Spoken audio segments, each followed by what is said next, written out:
Welcome to Team Tigio Court TV, where we upload videos every single day. So make sure you subscribe to our channel, like our videos, and share our videos. 15th, you understand that charge? Yes, Your Honor. Mr. Dean? Your Honor, at this time, Mr. Henley is going to plead guilty to the probation violations, Your Honor. Is that what you want to do? Yes, Your Honor. What's your plea to the violations? Yes, Your Honor. What's your plea? Oh, guilty. I'm sorry. I did not hear. All right, I'll accept your guilty plea and find you guilty. So what's the problem? What's the cocaine all about? I broke my leg a little while earlier, and I wasn't able to get out of the house. Wasn't going to my meetings. I'd been sober for almost 5 years, Your Honor, and was doing great. And person sort of came back into my life, came over to see me. Who? And, his name's Eric. He lives in Eastlake. He's a real piece of garbage. I'll tell you right where he lives if you want. What's his name? I don't know his last name, but I could get it for you if you'd like. And he gave me that. He started, and then I told him to leave me alone because I did, How did he, wait a minute. He came over to your house? He came over to my house because he had owed me some money. He was doing the detail shop next to me, and when I broke my leg, he had owed me his money for a long time. And I asked him, hey man, I could use it right now because I broke my leg, and he showed up at my house, and I didn't know that this is Why did you loan him money? Excuse me? Why did you loan him money? I didn't loan him money. He had owned the detail shop next to me. He had wrecked a car that I took over there to have them detail, and I ended up paying for it out of my pocket. And he was supposed to repay me in restitution, but never did. He owns a detail place? He doesn't anymore. No, at the time. At the time, yes. He owned Action Detail in Eastlake. So you brought your car there to get detailed? I brought a customer's car there. I had brought lots of customer cars there because it was real close to my body shop that I owned for 26 years. Okay. And he damaged your car? He damaged the customer's car. How long ago was that? Almost 4 or 5 years ago. And then, so back in last month, you called him to get the money he owes you for last 4 or 5 Well, he'd been years? ducking me forever for it, and I was just at home, like I said. I couldn't get out of my room. I was thinking about who owed me some money, and I called him. He stopped over, and he was like, I don't have the detail shop anymore, and he just came over and he offered it to me, and I don't know why I did it. I guess I was sitting in my room for 3 months, and he's like, but I'll get you the money. He was, I don't know, I was just really not in the greatest place at that time. And then he sort of ducked me for a while. I got it, and that was the other time that Nicole tested it, and I just did like a couple lines of it, and that was it. And you can even ask her. I had gone out to eat one time, and I had ordered a non-alcoholic margarita, and they gave me the wrong one. I went right to probation the next morning and was honest with her, told her about it. Who? Nicole, or Kaylee, I'm sorry, my probation officer. I told her about it, told her what happened. I didn't want to lie to her. And then I got scared and panicked. What he just said? He did report to me at one time that had happened, but I took a urine screen and there was no positive alcohol. Okay. No, you told me it was positive. You told me that day. Okay. Um, So when was that? that was like 3 months ago. Okay. When did you break your leg? Like probably 4 months ago, 5 months ago. Okay. So if you went and had a margarita by accident and immediately told Kaylee about it, then why did you bring in somebody else's urine to try to pass that off as your own in this situation instead of being honest with her? Yep. Well, she had told me if I ever tested dirty again, she was going to put me in jail. The day that I had to go in to see her, I was supposed to meet with a gentleman for a new job, and that afternoon, and I just panicked and didn't know what else to do. A new job where? It was at United Metal Products in Eastlake. The job I have now, I have to drive to the west side of Cleveland, and this job was very How long close. you had that job on the west side? A year and a half. Okay. I've never been unemployed in my whole life, Your Honor. I've always worked. All right, so what you're telling me makes no sense to me. Okay. The whole, I called Eric after 4 or 5 years because he owed me money and I wanted the money now. My guess is you called Eric because you wanted some drugs. No, I didn't. I didn't know that he was in. I didn't even know that was something he was into. I didn't know that his detail shop. Then why did you refer to him as a real piece of crap at the beginning? Well, because after this, I mean, he came over. I thought he was going to finally pay me the money. He told me that his daughter's mother had died and gave me some sob story and all this. And, you know, and I believed him and let it ride for a long time, you know, because, I mean, I had a lot of other things going on in my life, and I wasn't able to get a hold of him. And then when he came over and did that, he's like, hey, man, I got my life back together. He's like, you know, blah, blah, blah. He's like, I'm working with this guy. And then I found out that that's what he's doing, is dealing drugs. And I did not know that. He had a detail shop next to Action Detail, a professional business, ran it for years, and I had no idea that any of this was going on.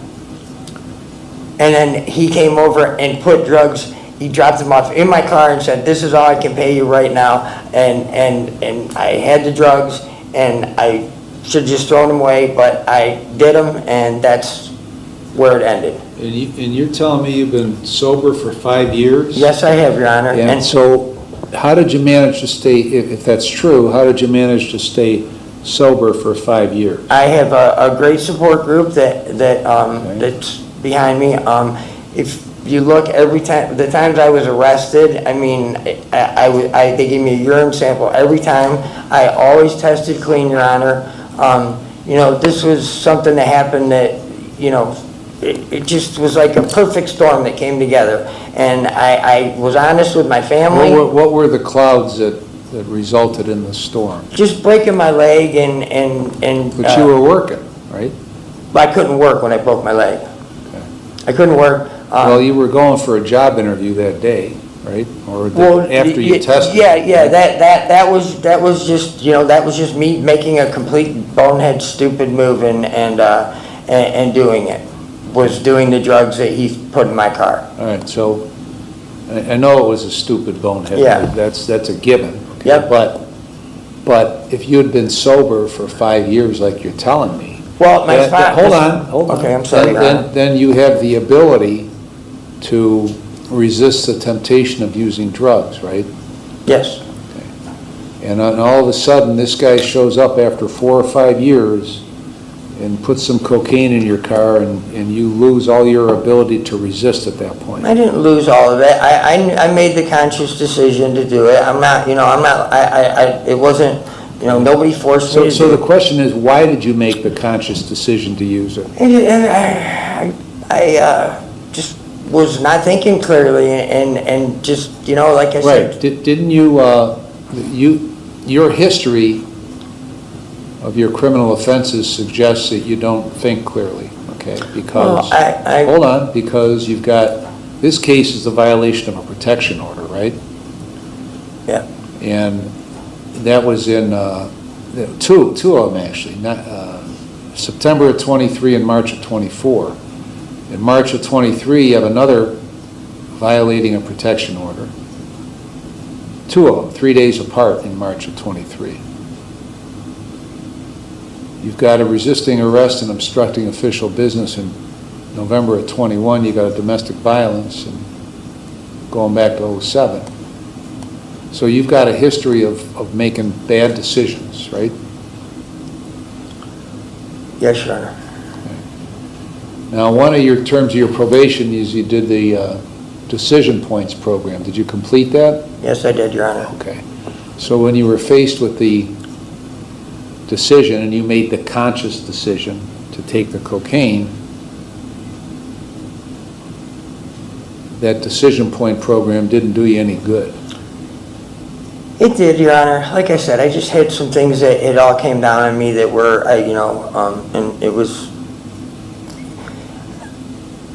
a bad decision. You know, it was a bad decision. Right. I had a decision, and I made the bad decision.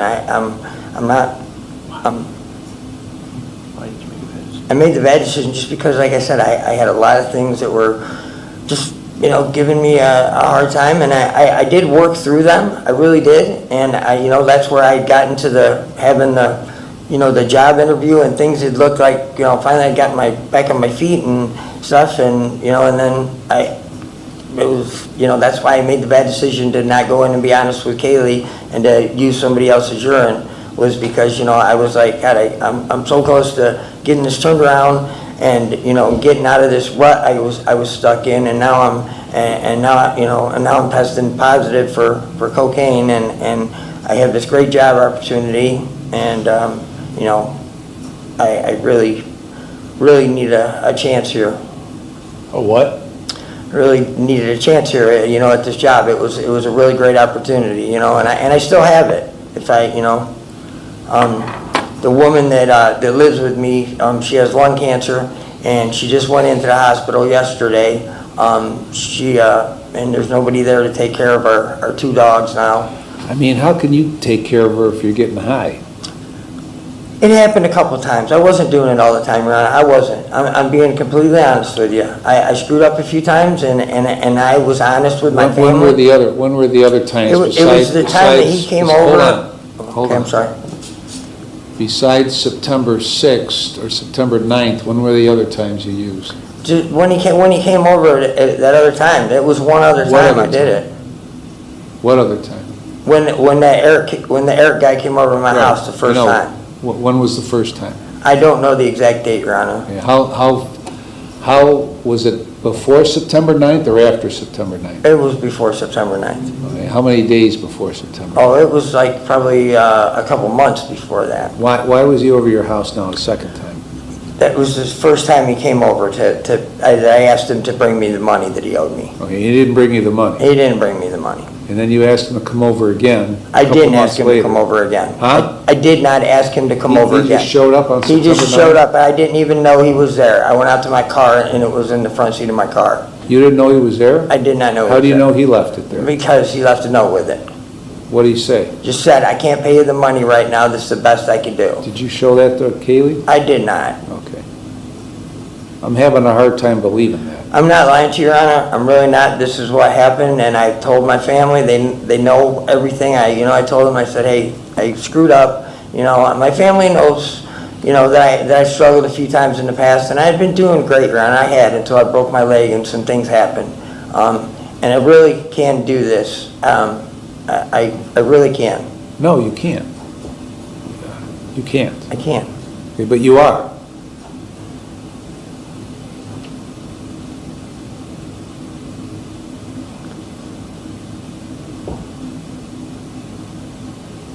How many other times did you see this Eric? That was it, Your Honor.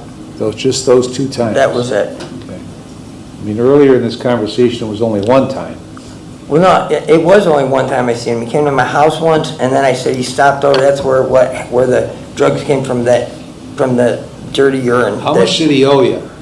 He owed me like $2,500 and some change. So what was the value of the cocaine that he left in your car? I don't know, maybe, I don't know. I don't know, it was a round thing like that big.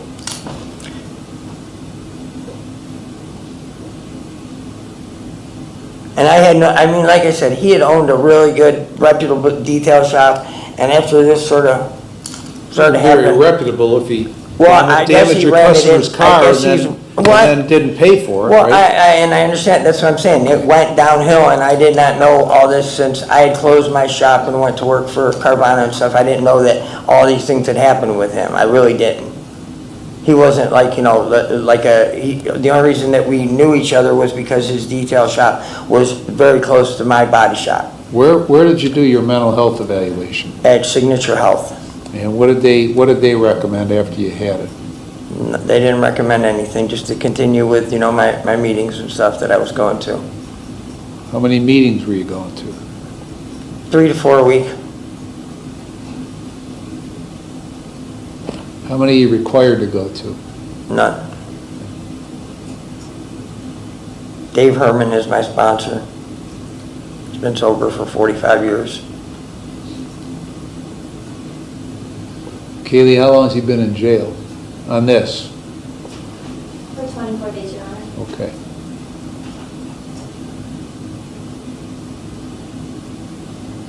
Well, see, I don't believe what you're telling me in this whole thing. And everybody told me not to lie to you, Your Honor, and I'm not, and I really am not. Okay.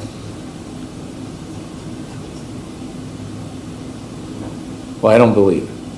I don't believe that Eric shows up out of the blue after 4 or 5 years. Well, he didn't show up. Doesn't give you the money when you call him, and then just shows up and leaves a bag of cocaine. Okay? Because you don't, see, you've destroyed your credibility because you tell me that you drank a margarita and reported it to Kaylee and she tested you, and you said it was positive for alcohol. Kaylee says it was not positive for alcohol, okay? And then, if that were true, then you would have come in and told Kaylee the truth about the cocaine and the circumstances of the cocaine, but you brought somebody else's urine in. The reason that I didn't come to Kaylee, like I said, was because I had the job opportunity that day, and I panicked, Your Honor. I did. I panicked. Okay. And You've been around long enough to know what's what, right? Excuse me, Your Honor? I said you've been around the block enough times to know what's what. I do, Your Honor. I do, and honesty is the best policy, and I am trying, and it is, and I should have been honest with Kaylee. I should have been. To tell you the truth, I mean.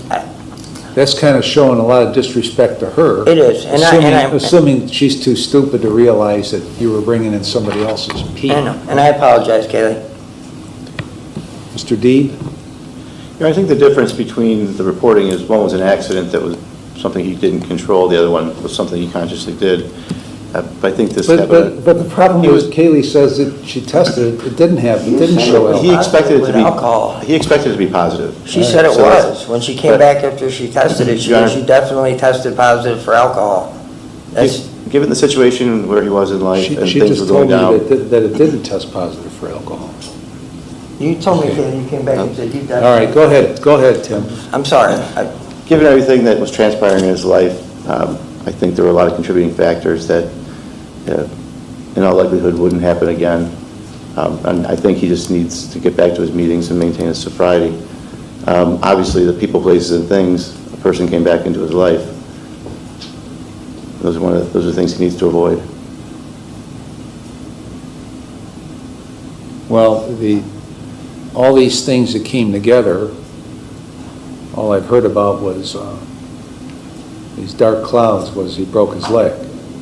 That's the only thing I heard. I don't know what else came together. It's a domino effect of not being able to work, not having money, becoming reliant on other people for simple tasks. Okay. So when you saw the cocaine in your car, if that's how it occurred, why didn't you call Dave Herman and say, look, I got a problem here. I want to use this. You're right. I'm not supposed to use it. It's exactly what I should have done, Your Honor. Right. And I didn't. And I made that mistake, and I did call him after. I said, Dave was screwed up, and he said, let's get back on track, Brett. And he's like, and I'm not, I don't believe, screwing up all the time is part of things. I need to stay on track, but I had just really gotten my life back on track, and I worked really hard to get this job. The job that I have now is a great job, and I still have it, but Your Honor, one more thing. His father's what that reached out to me and retained me to represent him on this probation violation. And when I originally represented him, they were at wit's end with Brett. He goes by Brett William here. But he had said he's been doing really well, and Brett did come forward to them, so they knew what was going on and they were helping him. So that was something that was unusual. I would think Brett was surprised that I came to see him. All right, I've reviewed the record again, including the pre-sentence report. And I'm going to continue you on community control.